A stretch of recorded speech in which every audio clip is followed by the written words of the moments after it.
shot just under 51% from the field. On the other end, Boston, 39% from the field, 31% from three-point range. That was the first game of the playoffs that we didn't play well, in my opinion. And so we can't lose our perspective of we played really good basketball. And that was our first really, really bad game of the playoffs. And so it doesn't come at necessarily the best time, but we just have to shift our perspective and get ready for the next game. Joe, you call it a really, really bad game. What do you think in particular led you to describe it as that? Yeah, I mean, I don't mean bad. I thought our intentions were good. You know, I thought we tried to play hard. I thought we tried to play the right way, especially on the offensive end. I thought we got a lot of good looks early that didn't fall, and theirs did. And then I think when you're in that situation, you're just trying to win it back. And so, like I said, it's the first time that we just didn't play well, and we just got to regroup and get ready for the next game. And Jason's start, he's had some starts like these in the postseason, but tonight specifically, what are you kind of saying to him through some of those struggles, and how do you see him trying to respond to that? Like, how is he attempting to escape from that? Yeah, just taking what the defense gives you, making sure you're not just being defined by the offensive end, but, you know, when he plays really well defensively, which he's had great stretches of this series, we're a different team as well. So just play balanced basketball, let the game come to you, and make the right play. Joe, the early on offensive rebounds, lots of fouling, defending. It just seemed like you guys could never get yourselves where you needed to be defensively. How does that happen in a game with this level of importance? Because that's mainly like effort and focus. Yeah, I don't think it was an effort issue. I thought it was more of a detail focus. Like, we had 23 points on being unsolid, and it was the first time all series that we showed those unsolid fouls with the sweep-through fouls on Harden, the pump-fake fouls on Embiid. We've done a great job on the detail and tendencies of those guys from a free throw standpoint, and so we didn't have that. And then, you know, I thought Maxey, we let him get to his right hand a little bit and get some pull-up threes, and so being down 9 at halftime and 23 points of being unsolid, you know, we just got to be better in that. But again, the level of focus is something that in this situation just kind of has to be there, and it wasn't. Yes. What led to that? Like I said, I didn't think we'd get off to a good start, and they did. And I think when you're in a situation of, like, you know, it's a big game and you want to win, and you don't get off to a great start. I thought we had some really good looks that didn't fall, and they made the plays that did, and we weren't able to recover.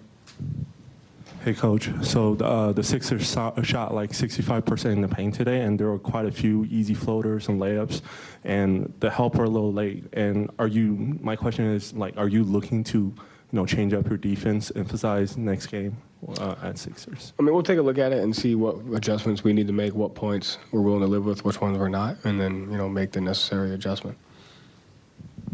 Joe, offensively, this was one of you guys' tougher nights as well. The threes obviously didn't go down there. How do you feel like the process was for you guys offensively tonight? Did you like the quality there? Did you like how things were going? I mean, shot more free throws, shot more threes. We didn't shoot a great percentage. I'll have to take a look at our shot quality, but I thought we were getting, you know, relatively really good looks. We missed 10 wide open threes in the first half that I think went in. You know, just off the beginning, I thought we got good looks. It felt like we were getting them. I'll have to take a look at it. And what led to you going with Peyton there in the third quarter? Just you know, he's always ready. Trust him. I thought we needed a little bit of a boost, a little bit of a different feel, and I thought he gave us some good minutes. Joe, did you guys play as hard as you could after tonight? I think we had the right intentions to play as hard as we could. Yeah, absolutely. Right in such a big game to not be able to have that energy, it just seemed like you guys started. It seemed like a January game. What do you attribute to that? Is there something going on, do you think, that needs to be looked into deeper with this team as to why you can't kind of expect them to play a certain way every night? It's a great question. No, I don't think so. I think when you have the intentions of really, really wanting to win, it doesn't work out for you well sometimes. And so I thought we had intentions of really, really wanting to win and trying to win it. And sometimes when that happens, it has a negative effect. And so I think we just have to, you know, play with a freer mind, take a deep breath, and regardless of the situation, we just got to be ready to play. You guys are 20 seconds from going up 3-1, and now you guys are on the brink of elimination. How do you not get frazzled? How do you not have a performance like this in Philadelphia, where obviously the environment's going to be a little different? Yeah, I think just stick together, focus on the things that we've been able to bounce back from games in that before, and you can't really rely on the fact that You can't control that. The only thing you can't control is how we come out and play on Thursday. Joe, with that in mind, do you remind the guys Game 6 last year in Milwaukee what happened and to feed off of that? I know there's some different parts, some different pieces, but the majority of the guys still on the team this year? I don't think I have to. I think they will. Yeah. You created so many open looks and they didn't go down the first half. Then second half, you would drop an ATO out of timeout. It would go really well, and then half-court execution would just kind of fall off from there. Why do you think it kept kind of falling off? You guys were never able to string that run together. I think because we weren't able to get stops and get out and run and transition and create those early cross matches and kind of soften up their defense a little bit. So these, your offense has relied so much on transition play, finding cross matches. So in this kind of game, you can't get those stops. Yeah. How do you try to reconfigure your offensive approach? I thought we did a decent job of that by getting to the free throw line. It's one of our higher free throw attempt games. And so we kept our spacing for dribble drive, and we were able to get by guys. And so I thought we combated that a little bit.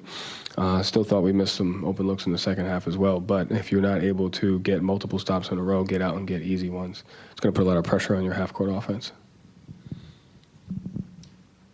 Joe, it looked like the drop defense was in full effect, and it looked like Joel Embiid was really feasting off that.